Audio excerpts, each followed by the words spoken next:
মাঝ রাস্তায় হুট করে তেড়ে এলেন এক ব্যক্তি। কিছু বুঝে ওঠার আগেই চলন্ত রিকশাকে জাপটে ধরলেন তিনি। মুহূর্তে উল্টে গেল ব্যাটারি চালিত রিকশাটি।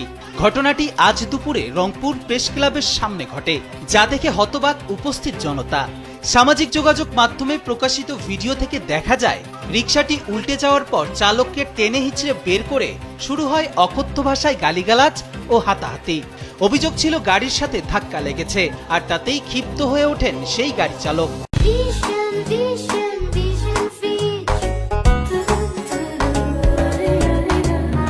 শুধু হাতাহাতি করেই শান্ত হননি, এক পর্যায়ে রিকশায় বসার গদিটি খুলে নিজের গাড়িতে তুলে নিয়ে যান।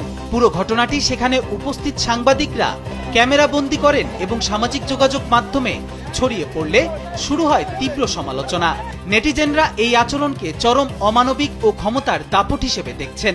যদিও এখন পর্যন্ত সেই গাড়ি চালক কিংবা রিকশা চালকের পরিচয় নিশ্চিত হওয়া যায়নি, তবে একজন শ্রমজীবী মানুষের সাথে এমন আচরণে শহর জুড়ে বইছে নিন্দার ঝড়।